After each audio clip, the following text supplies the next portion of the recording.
ကျွန်တော်တို့ရောင်းအပ်ထားတဲ့မီနီကွန်လိုအခန်းကျယ်လေးဒီနေ့ဗီဒီယိုသွားရထားတာလေးပါဒီကောင်လေးက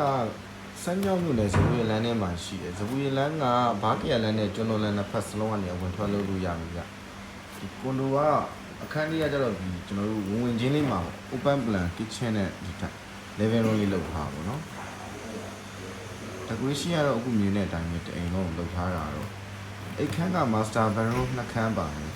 ဒီချုပ်ကအိမ်ကတွဲရပါတော့အိတ်ခန်းတစ်ခန်းထပ်ဖွဲ့နေတယ်ဆိုတော့ဖွဲ့လို့ရတယ်အိမ်သားလေးမှာထပ်ပြီးတော့အခုအဲခန်းမှာနေ aircon နှလုံးတက်တယ် master ခန်းနေထဲမှာ aircon တစ်လုံးကြီးပါတယ်စုစုပေါင်း aircon လေးလုံးပါတယ်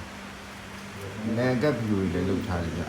အပြင်မှာကအိတ်ခန်းနေထဲမှာဒါတော့ common toilet လေးပါ toilet က toilet ရဲ့ဘယ်ဘက်ရောညာဘက်ရောကအိတ်ခန်းနေပါအိတ်ခန်းနေအောင် master bedroom ကြီးဖြစ်ပါတယ်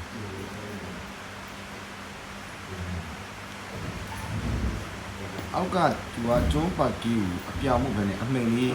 ထင်တာပေါ့နော်ဒီ manager height ဆိုလည်းတော်တော်လေးမြင့်တယ်။ location ရဆိုလည်းတော်တော်လေးကောင်းတဲ့နေရာလေးမှာရှိတယ်။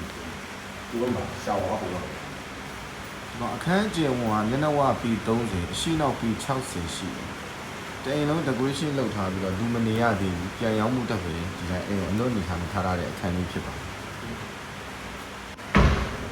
မီနီကွန်လိုဖြစ်တဲ့အတွက်သူကဓာတ်လေကားပါတယ်ဓာတ်လေကားကိုလည်းမီးပြတ်တဲ့အချိန်မှာပါသုံးလို့ရအောင်အင်ဗာတာနဲ့တစ်ခါတည်းချိတ်ဆက်ထားတယ်မီးပြတ်ရင်လည်းဓာတ်လေကားကတော့24နာရီသုံးလို့ရအောင်မှာဖြစ်ပါတယ်ဓာတ်လေကားစနစ်ကလည်းကတ်နဲ့တက်ရတာပေါ့နော် system လေးနည်းနည်းလေးမြင့်နေပြောမှာပေါ့ဗျာတခြားမီနီကွန်လိုဆက်တော့လေဒီကောင် BCC ရှိတယ်မြေရှင်ရှိတယ်အရှုပ်ရှင်းအားလုံးကင်းတယ်ရောင်းမဲ့အလွှာလေးကတော့ဒုတိယတက်ပေါ့နော်မီနီပထမဒုတိယတက်လေးပါရောင်းမဲ့စီက38,500ခေါ်လာပါတယ်ဈေးနှုန်းကတော့ပိုင်ရှင်နဲ့တိတိကျကျညှိနှိုင်းတာပါညှိနှိုင်းလို့ရပါတယ်နော်အခန်းကလည်းကောင်းတယ်ပစ္စည်းတွေကလည်းတကယ်အကောင်းသားလေးတွေသုံးပေးတဲ့အတွက်အခန်းစည်းတွေကလည်းကောင်းပါတယ်ဈေးနှုန်းကတော့အခန်းကြိုက်တယ်ဆိုရင်ပိုင်ရှင်နဲ့မင်းနဲ့ချင်းနဲ့ညှိလို့ရပါတယ်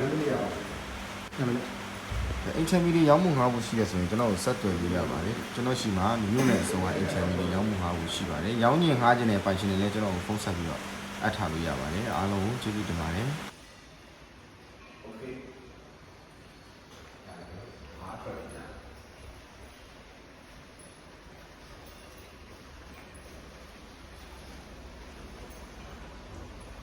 那去了，俺们那边我看那个电脑，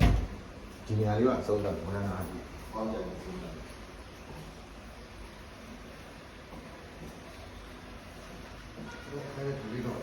ရတယ်